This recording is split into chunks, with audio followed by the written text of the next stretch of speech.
Asisakwazi ukukhuluma nogogo, khuluma kokusethi nezinto. Amavasha bahlosile, bathi uzokhuluza ugogo bewethu.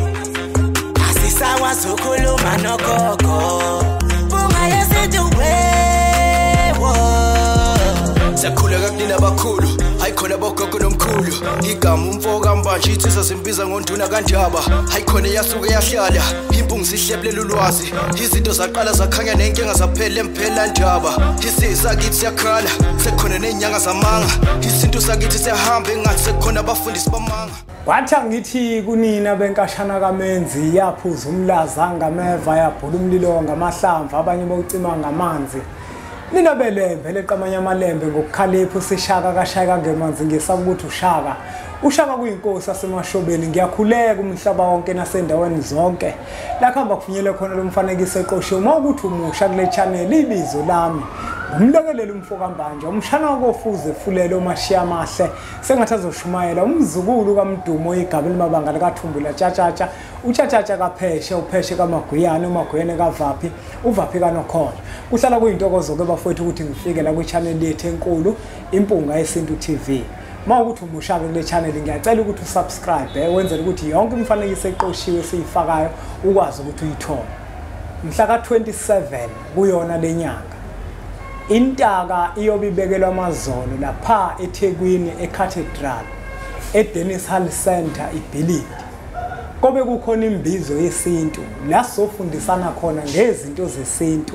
Sichushisana ngezinye zeinkinga uthola ukuthi ziyasiphatha thina sabantu. Sichushisana ngezinye zeinkinga othola ukuthi sibhekana nazo emagcekeni obaba bethu. Ukungena ke nje bafowethu 100 rand. Siyacela ukuthi abantu bafike baphelele bonke. 100 rand bafowethu mncane kakhulu kunolwazi oyofika ulithola. Siyacela ke bafowethu ukuthi ke bonke abantu baphelele lapha eDennis Hall Center eThekwini eCathedral. Kulula kakhulu nje bafowethu mawubuza nje ukuthi eCathedral ingakuphi bazokukhombisa bazothi nako.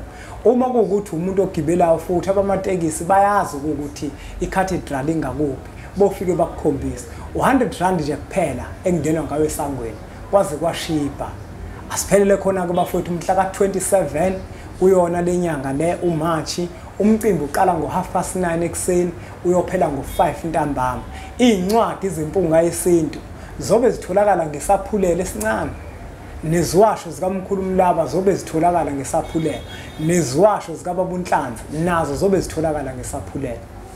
Namuhla bafowethu nodadewethu ngifisa ukukhuluma ngichaze ngemfihlo yaseManzini. Ngoba bafowethu kunemfihlo ekhona emanzini. Mhlawumbe ngingakangeni kule mfihlo yasemanzini. Abantu abadala mabengivala emthini angiphathekanga kahle. Angiphathekanga kahle ngoba mina umuthi eyiyona nto mina engangikholelwa kakhulu kuyona. Ngangudla futhi kakhulu hayi kancane. Ayingangudla bo. Umuthi kodwa asefika amakhehla athi hayi mfana. Shiya phansi indaba lomuthi owuthandayo. Kodwa njengoba umuthi sengawuyeka angunyanya umuthi. Hayi futhi okuthi omunye umuntu ngeke ngimkhuthaze ukuthi umuthi akawusebenzise. Ngohlala ngasonke isikhathi ngimkhuthaze umuntu ukuthi akawusebenzise umuthi ngoba uyasebenza. Uyasebenza umuthi, hayi indaba okudlala. Mina ngangiwusebenzisa kakhulu kodwa ngathi sengizowuyeka mangitshela umfowethu ukuthi umfowethu umuthi ngiyawuyeka manje. Amakhehla wasafunda ukusebenzisa umuthi wathi umfowethu hayi khona. Inkomo ingayeka utshani ngoba wayazi indlela engangikholelwa ngayo emthini nengangiwusebenzisa ngayo. Engangiwusebenzisa mina umuthi. Bangivala abantu abadala. Kanti bangivala ngoba bayazi ukuthi yini abafuna ukuyenza ngami. Into eyangidida kakhulu ukuthi lamakhehla kaNgcobo oPheshe noMaguyane ngoba abantu ababekade beyizinyanga ababelapha besebenzisa imithi. Kodwa mina basafuni ngisebenzisa umuthi. Bazonginika indaba yamanzi. Ngiyaxake ukuthi amanzi ngizowenzana amanzi. Yazi amanzi mawabuka avele angathembisi mawabuka. Kanti amanzi ayinto enkulu kakhulu. ukube ngangazi nami ngangeke ngize ngibe nako ukungabaza uma bengitshela ukuthi hayi mfana umuthi uyeke sebenzisa amanzi. Ngikhumbula enye insizwa yakashandu ugogo bathini masibonana nogogo bathini sisasanda kubonana nje egagasini. Wabesesha ugogo bathini wathi hey mkhulu uyabona wena into zakho nje zamanzi. Uthi uma ufuna nje into zakho nje zihambe ngalendlela odinga ngayo zamanzi nje. Wathi into zakho nje zamanzi ushembe namanzi. Washo kanje ugogo bathini Mbatha. Engathula lapho ukusho lokho ugogo bathini Mbatha induku ngiyidla lokhu kwabantu abadala. Ayikanti amakhehla azofika afika ivali indaba yawo. Athi sebenzisa amanzi. Wena sizokupha thina amandla amanzi. Bathi abantu abadala sebenzisa amanzi. Ayinanga ngempela ke nami ngabona ukuthi ukugoloza ngeke kwangisiza ngoba impilo yami iphethwe yibona labantu. Ngabe sengiwasebenzisa amanzi. Uyabona bafowethu emanzini kukhona imfihlo enkulu esemanzini. Emanzini bafowethu kukhona abantu abadala. Olwandle kukhona abantu abadala. Esizibeni kukhona abantu abadala. Ngiyaqinisekisa lokho engikushoyo. Uma kuwukuthi awukholwa ukuthi olwandle kukhona abantu abadala, uboke wenza ucwaningo. Kunomuntu okathi uma engene olwandle bese ulwandle lemgwinya limthathe. Malimthatha ahlala inyanga zibe isithupha. Ahlala amasonto abe mathathu. Emva kwalokho aphume engenalutho. Uma ephuma uthola ukuthi uzophuma ephethe isikhwama esigcwele amathambo. Amathambo okushaya umhlahlo, amathambo okubhula, amathambo okuhlola. Uyabona yini ukuthi emanzini inkulu kangakanani imfihlo ekhona phakathi emanzini. Kunomuntu othola ukuthi ukangena esizibeni, uma engena esizibeni angabe saphuma. Athi uma ephuma aphume sephuma nenyoka ethile. Uphuma usephethe umsebenzi wabantu abadala. Lokho kukodwa kufanele ukuthi kukuvezele ukuthi inkulu imfihlo esemanzini. Emanzini kukhona abantu abadala. Ngike ngimangale mangibona abantu uma beyemanzini ubabona ukuthi indlela beza ngayo nendlela abagqoke ngayo. Bagqoke izinto zabantu abadala okusho ukuthi lento abazoyenza bazokwenza into yabantu abadala. Okusho ukuthi bazophahla bazokhuluma nabantu abadala. Kodwa uma sebengena emanzini bangene nje umuntu ubona ukuthi lo muntu lona uyadlala lo muntu. Ubona wesifazane uzongena emanzini ugqoka ibhluku kodwa uthi uzophahla kubantu bakuba abadala. Emanzini bafowethu nodadewethu kunemfihlo yabantu abadala. Emanzini kukhona abantu abadala. Musu ukuthi umithongo lithe hamba emanzini bese wena ugqoka ibhluku uye emanzini. Angazi ke noma mhlambe umthetho womashiya engweni noma pholoba laba bangembethe okuthi umuntu wesifazane uma emanzini akufanele ukuthi afake ibhluku. Kufanele ukuthi agqoke ngendlela ehloniphekile yabantu besifazane. Angazi uma mhlambe okwasempelandabani lokho. Bona insizwa ingena ngetrunk kodwa ithi iyokwenza into yabantu abadala emanzini. Kunomehluko ukuya emanzini ngoba uyobhukuda nokuya emanzini ngoba uyokwenza into yabantu abadala. Awukwazi ukugqoka isikhindi uyophahla emanzini uyokhuluma namathongo akini. Awukwazi ukwenza lokho. Ingakho ngisho ngithi emanzini kukhona imfihlo. Njengoba emanzini kwazi ukungena umuntu acwile isizibeni aphume sephuma nenyoka ephethe isikhwama esinamathambo. Aphuma umuntu emanzini esephethe umsebenzi wabantu abadala. Lokho kufanele ukuthi kukuvezele ukuthi emanzini inkulu imfihlo ekhona. Emanzini siyangena thina emanzini. Uthola ukuthi masingena emanzini singena izinto zempisholo. Kodwa ngokungena emanzini ngokuphahla ngaleyo ndlela ekufanele siphahle ngayo siphuma izinto sezikhanya. Emanzini umuntu uyangena abantu abadala bamembethe bengcolile. kodwa athi uma ephuma emanzini aphuma abantu bakhe abamembethe sebehlambulukile sebehlanzekile ngoba emanzini kunemfihlo ethile ekhona. Uma uye emanzini kuyahluka ukuthi uyokwenzani.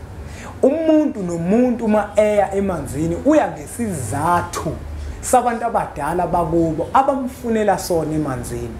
Yingakho kubalulekile ukuthi uhloniphe mase usuya khona, ungabi sengathi uyodlala.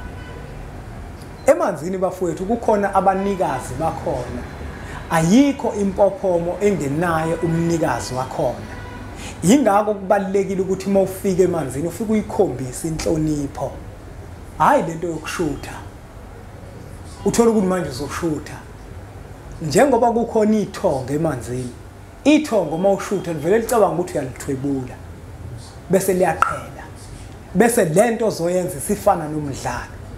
Asike siyeke bafowethu ukushutha uma siye emanzini sokwenza into yabantu abadala.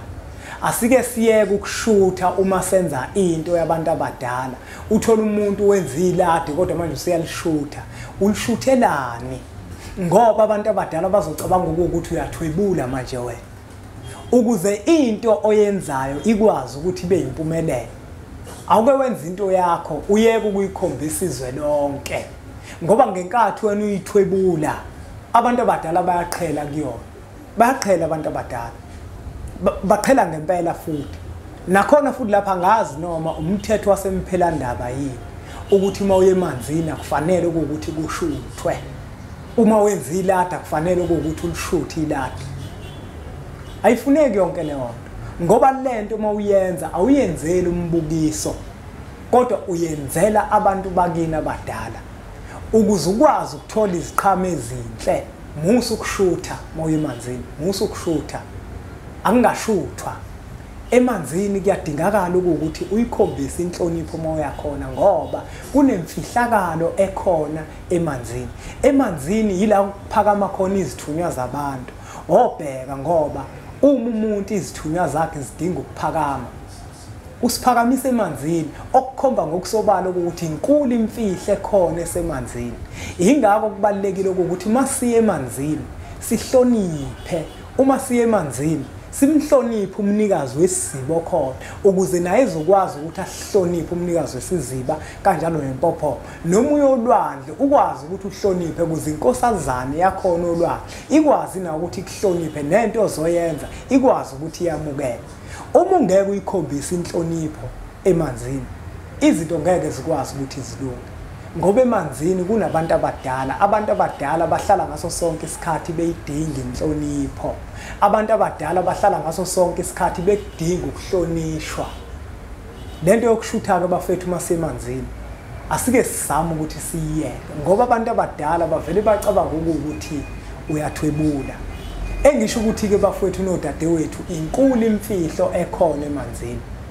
Uma kuukuthi nje into zakho ziyakukhomba ukuthi hamba emanzini, senze isiqiniseko sokuthi uyamthola umuntu ozokwazi ukukulekelela afika kwenzise leyo nto eyenziwayo uma kuukuthi kuyiwe emanzini. Akulekelele ukuze ithongo lakho nalo likwazi ukuthi lento elidingayo kuwena yasemanzini likwazi ukuthi liyithole.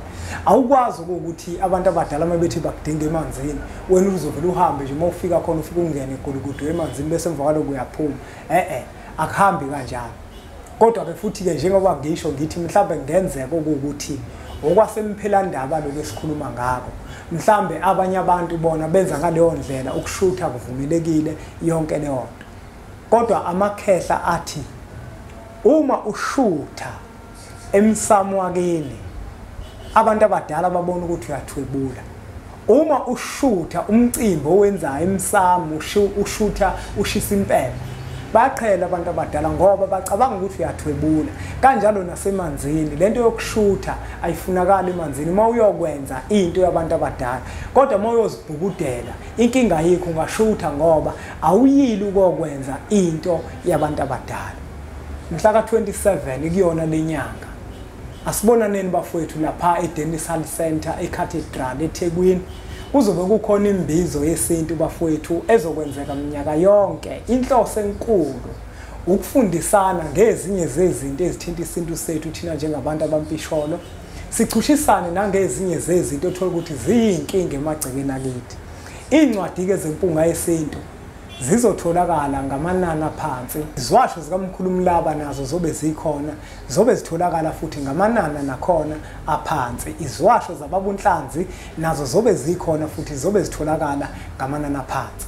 Uma kuwukuthi kuyafisa ukufika kuthina siyimpunga yesintu emphelandaba, sizokuchushisa kwezinye zezinto ezithinta isintu ezikudidayo. Inombolo lezo lokuzibona zivele escreenini. Zishayele, senze uhlelo lokuthi ufika kanjani emphelandaba, sihlale phansi, siyixoxe indaba yakho ngoba sithi isintu injobo enhle ithungelwe ibandla. Ngiyacela ke bafuna ukuthi siqhubeke subscribe ku channel yethu enkulu Impunga Yesintu TV. Bese sithi nje impunga.